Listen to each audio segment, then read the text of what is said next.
Sonic had a rough transition into 3D. Yeah, I get it, coldest take ever. From what feels like the Dark Ages, Sonic hasn't been able to find a formula that they wanted to stick with and that they would stick with. The boost formula, for a while, worked well. It perfectly managed to include the high-octane gameplay and breakneck speeds that made you feel absolutely alive! Boost to win is what they say? Well, I think that's pretty gay. Can't say that, they might hear me. We had a good streak with Unleashed, Colors, and Generations. They tried to shake it up with Lost World and Sonic Boom. Yeah, we all know the end of that story. Needless to say, the formula ran kinda dry by the time we got to Forces. A game that was very much criticized for being bland, generic, boring, and generally not good. While I wasn't the biggest Sonic Forces hater, I could very much see all the flaws it had and can see that if the Sonic franchise continued down this path, it would definitely fall into obscurity and become even more of a laughingstock than what went down in 2006. So, it's been 5 years since we got the grace of Mania, and then we had one racing game, a couple of movies, and it's about time for Sonic to tease something else and make a return. Yes, the long-awaited Sonic game was finally teased to release in 2021, following up on the infamous success of Sonic Adventure 2, and oh my days, this game is absolute dog shit. A Sonic game with glitches and bugs on par with Sonic 06. Let that sink in. A game critically praised in 2010 comes out in a re-release in this state. What were you thinking, Sega? It was already a good game. All you needed to do was port it, polish it up, add a couple bells and whistles, sell it for 20 quid and call it a day. Nope! Sonic Colors Ultimate is a pathetic shell of a game it once was, seeming like it's actively trying to make it a less enjoyable experience. Sega does what Nintendo don't, you say? Well, I guess it's right for one thing. At least Nintendo doesn't half-ass their ports with little to no substance. Hang on, what was I talking about again?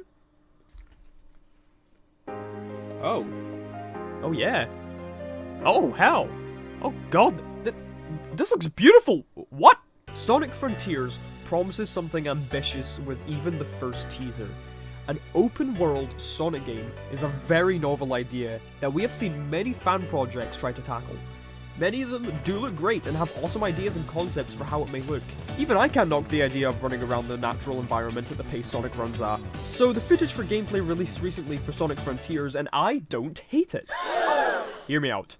I think the gameplay looks really fun and is way more fluid than what is displayed because, let's be honest, IGN sucks at playing Sonic games. While it may have benefited from some extra stylization, the environments and buildings look very unique and fun to run around in, blending mechanics from prior Sonic games while looking like a natural evolution.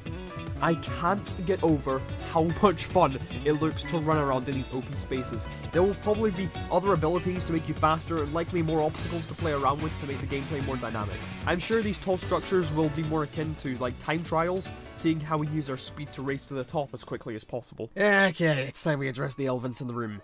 Yes, I will admit these animations we are seeing are very lackluster.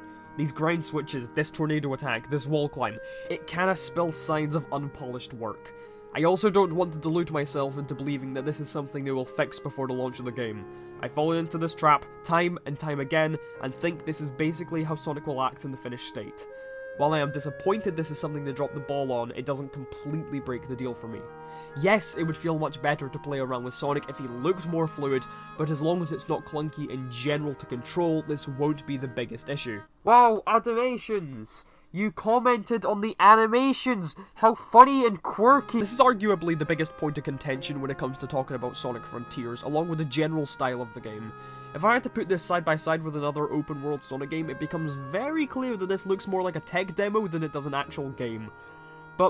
But when people were already saying the fan stuff looked official, I don't see why that's now a complaint when something like Frontiers comes running in and giving you what you asked for. Anyways, I'm sure that's everything. It's not as if the masses are comparing it to any other game similar with a concept to it. Oh, motherfuck! Okay, so everybody is saying that this new Sonic game is just Breath of the Wild with a capable pair of legs. I've heard this argument being passed around frequently, and I'm inclined to agree to an extent, but not so much that it feels like the games are ripping each other off. This is exactly what happened when Legends Arceus also rolled onto our Switches. When most people immediately turn to call it a one-for-one rip-off switching out the main characters, I go to see that Breath of the Wild has gone on to create a whole other subgenre of games. This being ones where you are placed in a vast new landscape with the freedom to do whatever the game allows you to perform, exploring, collecting, and fighting. It's by no means a new thing, and it's not something only Breath of the Wild has done, but that game helped to bring this unique style of gameplay into more franchises. One franchise that would benefit from this style being Sonic the Hedgehog, who has had a severe lack of pure, unaltered freedom in his current outings. Yes, the mystical aspect, along with the shot in particular, is clearly trying to invoke the same reminders as Breath of the Wild, but what the game chooses to do with its gameplay can stray completely from what those other games did. I completely understand the concern and frustration. I can see why this world feels soulless and like a Unity test project, but I think it's worth giving a go. For once, I don't want to be the cynical slouch that I am and actually look forward to something. It's really easy to talk extensively about the negative stuff because Sonic is a punching bag of a franchise. Forces failed to deliver on what it promised, and after 15 years of not being able to find consistency, it's very understandable to feel done with everything they throw out. The Sonic team just don't seem like the most capable people to be making these games anymore, and I completely get that. I just think that the unanimous hate toward the 15 minutes they've shown is going to discourage a lot of people from speaking out about genuinely looking forward to it. I get it, it's the internet, mostly Twitter, you can't control people's opinions. However, I can understand why people aren't pleased with what they've seen, so I can only ask that you respect and see why I'm ready to get this game in my hands. I just want to have hope for something, because I've had a lot of negativity surrounding most things as of late. Frontiers could be terrible. It could blow the concept, and you can laugh in my face when it happens. You can dislike the video, and any opinion we had for ever thinking it could have been good. I'm not saying there's no chance Frontiers could fail, but I am saying there's a good chance it will be something I'll enjoy. Just don't be afraid to express your opinion sometimes, whether it be good or bad.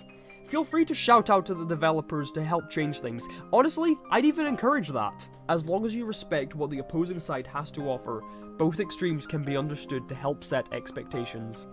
In short, I'm looking forward to Sonic Frontiers, and that's okay.